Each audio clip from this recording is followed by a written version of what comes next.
Fair enough. Setting up webinar.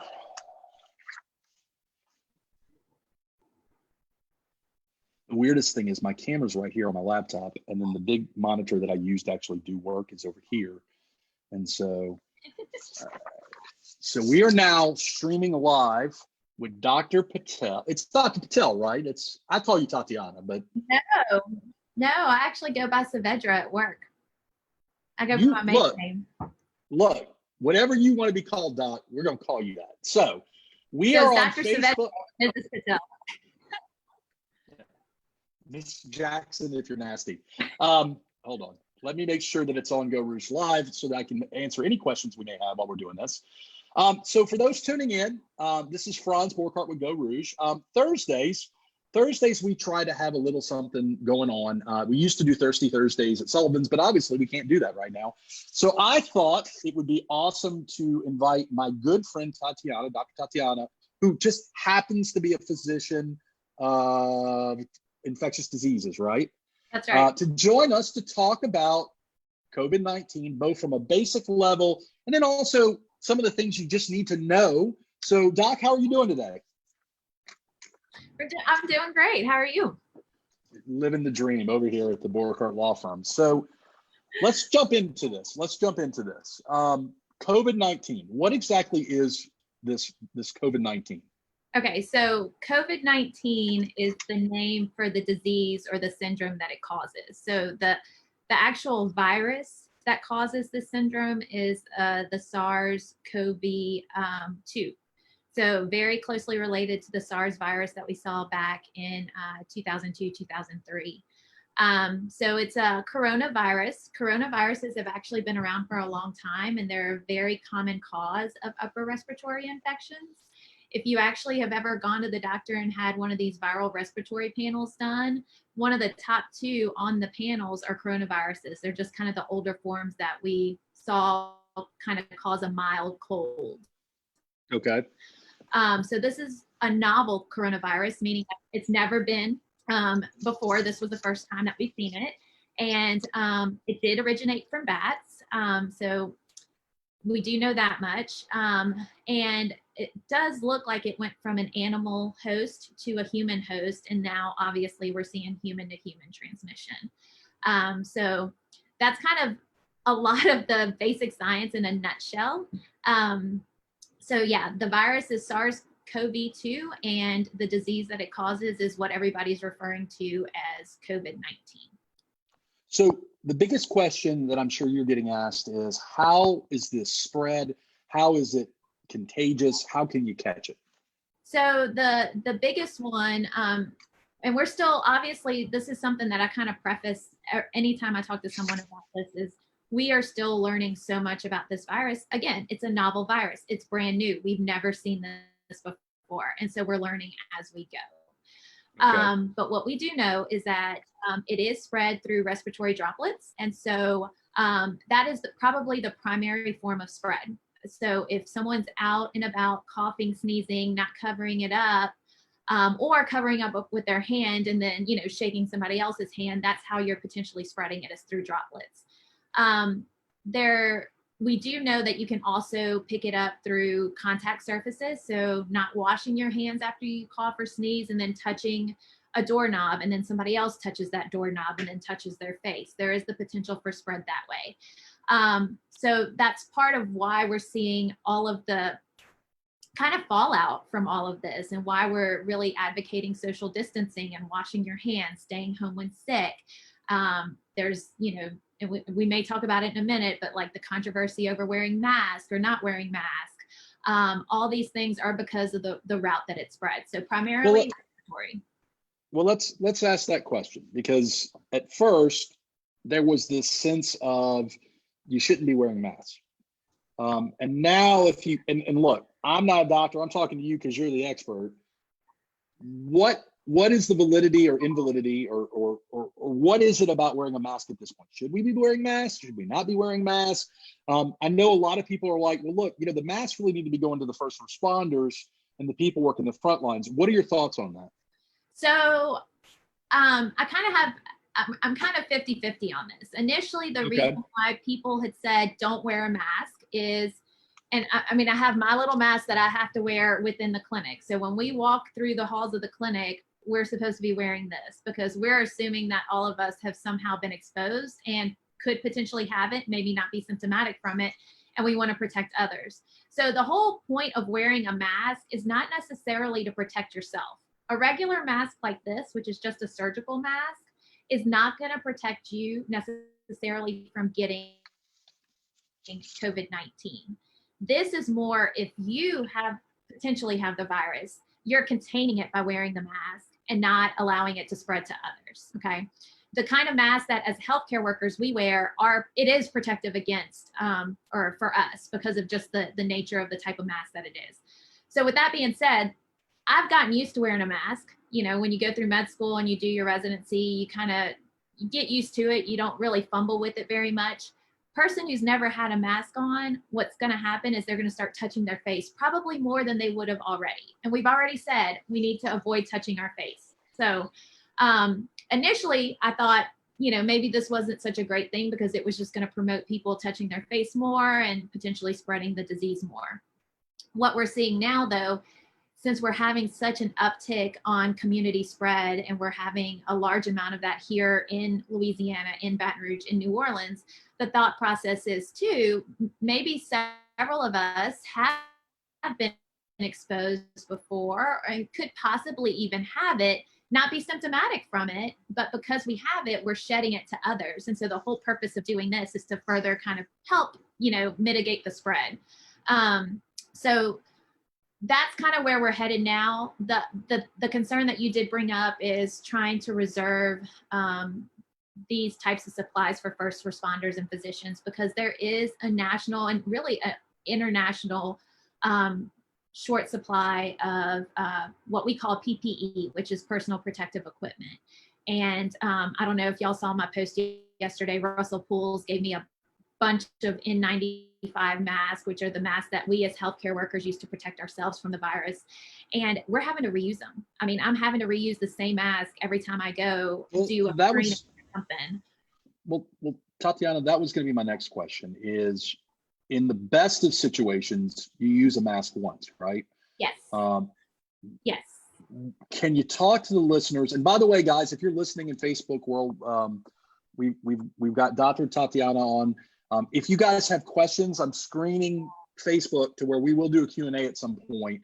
But let's talk about masks. Okay. Is it a good thing to use a mask more than once? At what point are you being counterproductive? Because I know people are making masks, people are starting to try to get masks. Right. If you have a mask, at what point is there a tipping point of, man, this mask needs to get thrown away? So at least for us, and again, we're talking about a non-medical person wearing a mask versus a medical professional wearing a mask in the clinic setting or in the hospital setting. I can speak mostly to the healthcare setting. Okay. The CDC has actually adjusted a lot of their recommendations. In a perfect world, when you have an abundance of supplies of gowns and eye protection and masks and gloves, then yes, you are absolutely right. You're going to change those every single time. In a time where you are in a shortage and almost in critical supply, there's not a whole lot of evidence that tells us it's okay to reuse them. But if it's all we have, we're seeing ourselves do it.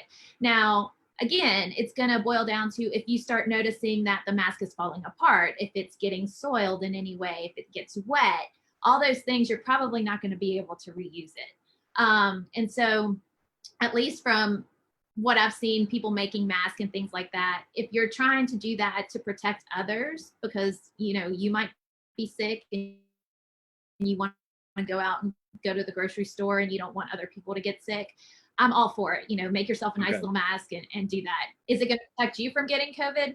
Probably not, or I can't guarantee that it would. Right. But again, it's for just the general, doing it for the general good of the rest of the population, I think.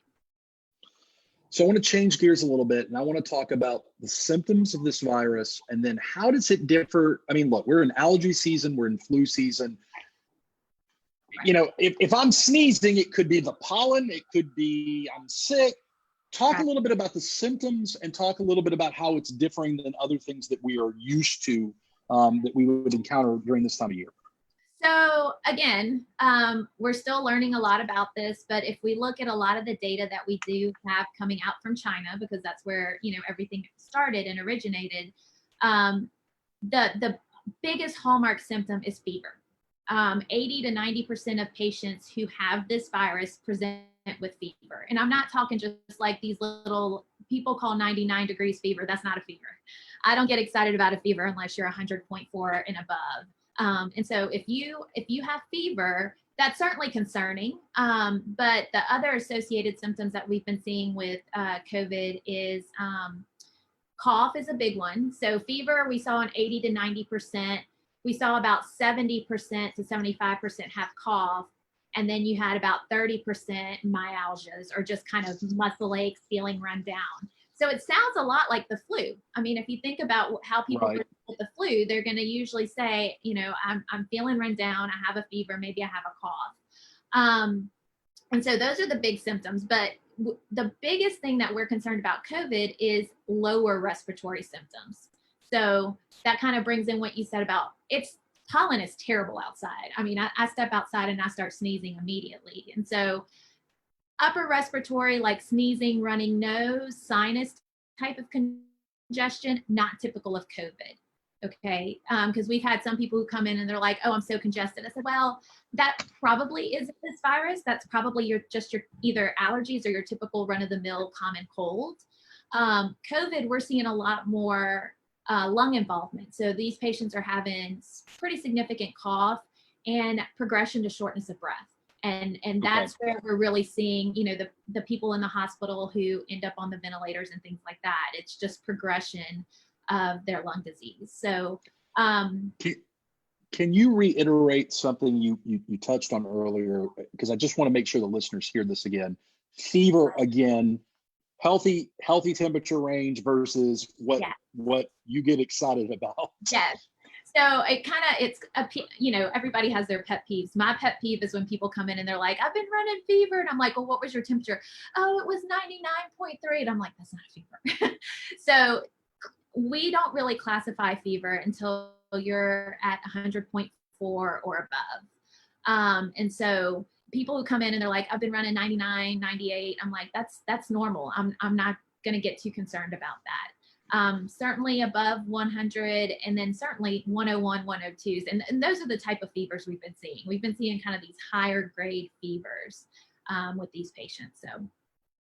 So let's say that you hypothetically have a fever and some lower respiratory symptoms. What would you advise the listeners to do at that point? So my advice to you would be to reach out to whoever your primary care physician is. Okay. You know, we have a lot of groups here in town between the clinic, the lake, the Baton Rouge General, a lot of private, you know, practices around town. I will say most of us have gone to a more telemedicine route in this pandemic, just because we want to minimize exposure to our healthy patients and even our older patients. And so what I would recommend is if you start feeling those symptoms, reach out to your doctor. Probably they'll recommend to do a telemedicine visit, which is very similar to what you and I are doing right now. Right. You call your doctor, they can physically see you, see how, you know, if you appear to be in distress. Obviously I can't examine you over a telemedicine visit, but I can assess some things. I can see if you're breathing fast. I can see if you're using accessory muscles to breathe. And if anything like that concerns me, then depending on what facility and, you know, what clinic you're at, they may recommend something else. So here at the Baton Rouge Clinic, we have a respiratory assessment center. Our physicians are kind of screening patients. If they feel that they need further assessment, we make an appointment for them there. And there we have physicians who are able to lay hands on them, check vital signs, listen to them, get an x-ray, rule out the flu, or potentially screen for COVID. So if you have any of those symptoms, I think far and away the most important thing is reaching out to your primary care, seeking their advice as to what to do next. The last thing that I would recommend is flooding our ERs. If you're stable, I would stay at home. And Okay. so a lot of these patients are, I've seen some pretty sick patients, but their oxygen levels are stable, they're breathing okay. And we've told those patients, stay home and just ride this out. We want to really reserve our hospitals for those who really need it, because, people talk about flattening the curve and everything else. Part of the thought process of healthcare system, you overwhelm our ERs and everything. It's going to make it really difficult to take care of those most in need. And so definitely, I think the smartest thing to do is just reach out to your doctor and go from there. Well, when we use the language most in need, that brings up the question of high risk, because we know that certain individuals are at higher risk of not necessarily catching it, but having adverse effects if they have it. Right. Can you talk a little bit about that group of society? And I say that because, I was previously type 2 diabetic, and I lost a bunch of weight, and so now I'm insulin resistant, but I'm not classified as type 2 diabetic. But I'm still like, man, am I at a high risk of, if I catch this thing, I'm going to be in a bad place? So talk a little bit about that. So, and again, this has kind of been evolving over time, and the recommendations have kind of shifted. When we had a lot of limited supply of testing and things, we really kind of limited our patient populations that we would test for this. Now that we have more readily accessible tests, we're kind of spreading that out. The highest risk individuals are those that are going to be older. So certainly over 65, but I've kind of started to bring that down a little bit and say, if you're over 60, you're at higher risk of potentially having complications related to this virus.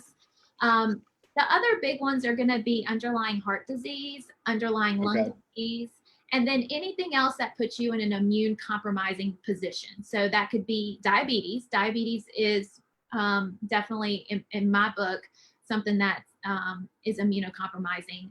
HIV. So I treat a lot of HIV. So if I had an HIV positive patient who presented with those symptoms, I would be concerned. People who are on medications for one reason or another to suppress their immune system. This could be because they have rheumatoid arthritis or ulcerative colitis or Crohn's, and they're on different medicines that suppress their immune system. That would potentially put them at higher risk as well. And then obesity has been linked with some adverse outcomes in some patient, in some of the models that we've looked at around the world. So those are the big ones. Asthma, you could kind of make the argument maybe falls into the underlying lung disease, but if you're pretty well controlled, that may not be a super high risk. But I would definitely say those older individuals, underlying heart disease, and then anything that's immunocompromising. Those are going to be the higher risk patients. So if you're tuning in Facebook Geaux Rouge world right now, we're talking to Dr. Tatiana Saavedra. You're a physician at the Baton Rouge Clinic in Infectious Diseases, right? So yes. Good friend of Geaux Rouge. We love her to death. If you're watching though, if you're watching on Facebook Live, I'm keeping a track of what's going on over there. So if you have questions out there, let us know. Also, I think it's important to note, this is Zoom. We are trying our best to do a live webinar. I'm excited, Doc, because shout out to Personas Audio. They're going to be helping me get better equipment, so I'm not going to sound as ratchet as I am. So I know Chad from Personas is watching. Shout out to Personas. But if you guys have questions for the Doc, we're going to be on for a little bit. So we've talked about what COVID-19 is. We've talked about how it's spread. We've talked about symptoms. And we've talked a little bit about the high risk. I want to talk about precautions and social distancing. We are strongly being encouraged to social distance right now. I know some people don't believe that that's helping. Talk a little bit about taking precautions and social distancing, Doc. So I think the biggest precautions that we can take, and I kind of advocated for this when we were first learning about the virus, when it was first kind of making its way to the US in February. biggest thing that we can do are kind of the common sense things that we should be doing anyway in our typical flu season or just in general. I'm terrible about this. I've caught myself many times, touching your face, touching your nose, your mouth, all those things. It's a habit, and I think we all need to get out of it, but trying to minimize how much you're touching your face, because again, if we are infected with this virus and we continually to do that, then we're just transferring it from one spot to another. Good Right. hand washing. I think we underestimate or we underutilize good hand washing. We should be washing our hands a lot every day. And none of this just like running it under the water. I mean, really getting your hands wet with soap at least 20 seconds. I have girlfriends that joke around and say they sing a little song while they're, washing their hands. Now I want to know what those songs are. I mean, there has to be the perfect 20-second song out there. Let's say I'm gonna give a shout out to Callie Boudreaux, because she always sings some Lizzo when she washes her hands. And so I've caught myself in my head doing that when I wash my hands. Callie Boudreaux, shout out.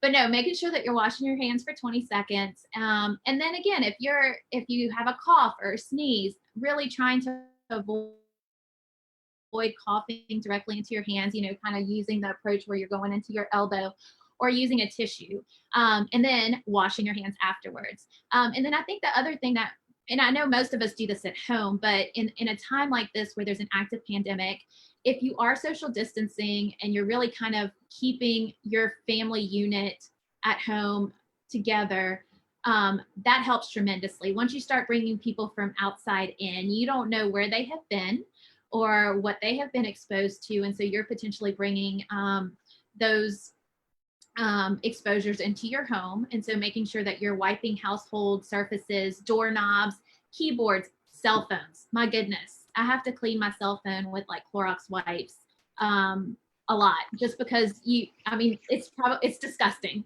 All of our phones are disgusting. So, I don't want to think about it. So one of the questions I've gotten privately messaged because they didn't want to put it on the thread is play dates. Parents are in a devil's dilemma here, because on the one hand, play dates are a good way of getting your kids to use a lot of energy, but it may not be safe. On the other hand, there's a risk of murdering your kids if you can't get them out of your own household. So talk a little bit about play dates, because I know people are asking questions like, hey, is it really okay if we just go have a play date with like 3 different kids? I already know the answer, but I want you to say it. So I would advise against it. I have not let my children have play dates as much as they have wanted to, but you can find alternatives to this. We are, and I know that many of us have become homeschoolers. We're teachers now because we're having to homeschool our children while they're at home. And so screen time, I think in general has increased tremendously in my house. One, because they have to do all of their schoolwork on a laptop, but it also allows them a way to talk to their friends. So I know that my boys will FaceTime friends and even play, video games in groups where they're talking to one another. And that's about as close as I can get to them to have play dates right now. So I strongly advise against play dates, just again, because even though the children might be okay, and that's another thing that I do want to bring up. What we do know is that the cases that we saw in children in China were incredibly mild. And so we might see that there are a lot of kids who are actively infected, but don't show symptoms. The thing is, when you don't show symptoms, but you're actively infected, you're shedding that virus and you have the potential to spread it to others. And so another reason to just kind of be careful about this whole idea of hosting play dates, even if that child seems okay, you don't know if they could be asymptomatically shedding the virus. And kind of the other thing I would say is, I know trying to get the kids out. So go make them ride their bike around the neighborhood, take walks. I took my boys last Monday. They had enough. We hadn't really left the house. And so I said, let's go for a walk around the lakes. And we did a loop around the lakes, and they were like new kids by the time we got home. And I was like, okay, this is what we needed to do. So I think we can find alternatives to it. The one thing I have enjoyed in all of this is seeing the amount of kids outside. Not necessarily playing with each other. They're kind of doing their own thing, but it's so nice to see kids go back outside and not be cooped up and playing video games and iPads and all that kind of stuff. So you brought up something that leads to my next question. Shedding the virus. Do we have an understanding? I know that the common thought has been this thing lasts for 2 weeks. Right. But do we really know how long this thing lasts? And then that leads me to another question, which is, we're all hunkering down. We're all doing social distancing and home isolation. How long do you anticipate this going on? Okay. From your medical opinion, not right. Anything else. Right. So, yeah, we're still, again, I preface it with, we're still learning a lot about this virus, and there's a lot of things we don't know about it. And I keep saying a lot of these studies from China, because that's really where, if you go to look up papers on this novel coronavirus, most of them are from the Chinese literature, just because they were the first ones dealing with this outbreak a few months before us. So the thought is that the time period of patients being infected with this virus is about 14 days, but it's also been shown that, and I think this has even been out in the news lately, that they've had an uptick of like quote unquote reinfections in China, where these patients are not symptomatic, but they're still testing positive for the virus. So that tells you that they're probably still shedding virus weeks after the symptoms have actually gone away. How long afterwards, we don't know, but the potential is there for it to be weeks. So kind of leading into your next question about, how long do we anticipate doing all of this, like self-isolation or, home isolation? I think, at least here in Baton Rouge, we have not seen the worst of this virus, unfortunately. I think we're probably not still at the peak, and that might not come for another 2 weeks or so. And so I would imagine that we are probably, the dates that they've given us of April 30th, I feel like that's a very realistic time frame.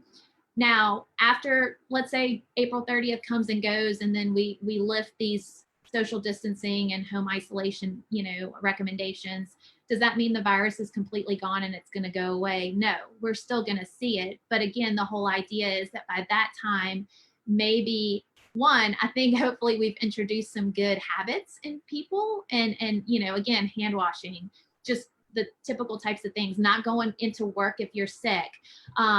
And then I think you're just going to be more mindful of things. And so hopefully we can kind of continue to kind of flatten that curve over time.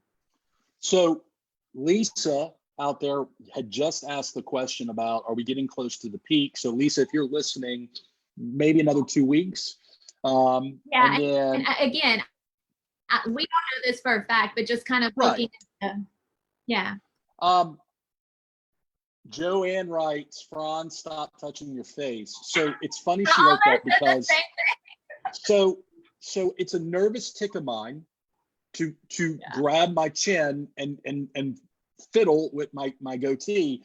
And Tatiana, before today, I had a majestic goatee going on. I'd never grown it so long, but I found that I was playing with it. And so it got to the point that I was like, I got to trim this thing. So yes, I will stop playing with my face, Joanne. Tatiana, Dr. Tatiana, Saavedra saw it too. You're not the only one. So the other question I'm getting private messaged is, and this is a good one, if you catch the virus and you get out of the woods, do we know whether or not at this point, if you can catch it again? So we don't know. If we play just kind of how viruses and our exposures to different viruses work, and this is another test that I hope will be out relatively soon. So right now, and this isn't really, I'm gonna get to your question, but to kind of preface the question, the way we're testing for the virus is through what's called a PCR. So we're actually detecting the virus itself. We're not detecting, your ability or your body's response to the virus. And so what I think would be very useful down the road, and I think there's lots of people working on this, are what are called serologic tests. And what those are checking for antibodies against the virus. So you could potentially, myself included, say, hey, I'm going to do a blood test on you to see if you could have potentially been exposed and you had it, maybe didn't have symptoms of it, but you have the antibodies, so you might show some protection down the road. Most of the time when you're exposed to a virus, and we can use, let's use mono, for example. So kids who've gotten mono in the past, your body forms antibodies. You form acute antibodies, and then you form long-lasting antibodies. Those long-lasting antibodies are thought to protect you from potentially becoming infected with that same virus down the road. It's not always 100%. I've seen people get mono more than once, just like we see people get, well, the flu is not a very good example because the strain mutates so much. But so to kind of go back to your original question, in a perfect world, if you were infected and you mount the antibody response to that virus, you should have some level of protection. Does that mean that it's going to 100% protect you from getting infected with it again? Maybe not, but it does offer you more protection than had you never been exposed to it. And so that kind of, I had a friend of mine a few weeks ago who asked me, why is it that this virus has gotten so much exposure versus like when we had swine flu back in 2009? And why did that not get as much of a big hoopla as this? Well, again, we're talking about a novel coronavirus. We've never seen it before. Nobody has immunity to it. Compare that to the flu, where even though the strains change from year to year, they mutate from year to year, you have some base level of antibody protection because it's been around for so long. And so that's where the big kind of disconnect has been, is that you're dealing with something that's never been seen before. Nobody has protection against it, versus the flu, where, it's been around for some time and most people do have some protection to it or against it. So we've got about 4 minutes left. I want to talk about, so Dr. Tatiana Saavedra, you work at the Baton Rouge Clinic. I know you guys have produced some blog literature about this. If folks out there are listening to this and want to get more information from you guys, where would they go? Where would be a good resource from them? So you could certainly go to our website. If you go to the batonrougeclinic.com, we do try to post some blog pretty regularly. I try to do some questions, like frequently asked questions, or just kind of some highlights. If you really are into looking at the data, you could certainly go to the CDC website, where they have a lot of good graphics in terms of things to do and what not to do, especially if you're infected and let's say you've been told you did test positive and you've been told to go home and do home isolation. There's lots of recommendations in terms of what to do at home, how to protect your family members from getting it, things like that. And then the other good one is the Louisiana Department of Health also has a coronavirus link on there where you can kind of track activity in your area. A lot of that may be more than what people want to know. If you're kind of a science kind of nerd, then that might be good for you. But I do think our website's a good resource. And then CDC is an excellent resource. There's just a lot there that you kind of have to dig through. So 2 minutes left. Rachel writes, I'm involved in direct patient care. I have one N95 mask. How long is this mask safe to use? I missed the first 10 minutes of this, so forgive me. Rachel, when we're done, you're going to want to watch back because the doc talks about kind of reusing the mask. So before we wrap this up, again, symptoms that you need to be looking for: lower respiratory, fever. And again, what's that fever that we should take seriously? What's the number? Above 100.4. Okay. So 100. So that's the other thing. Okay. So part of what's going on also is people are having a lot of anxiety. They're stressed. I know in my own household, I won't name any names, I won't name any names, but I had someone who comes over from my family saying, you know, I feel like I have a fever. I'm checking my fever and it's not a fever and it's kind of psychosomatic. Stress relief. Last thing, and I know this may not be your field of expertise, but stress relief and anxiety relief right now. Any tips from you?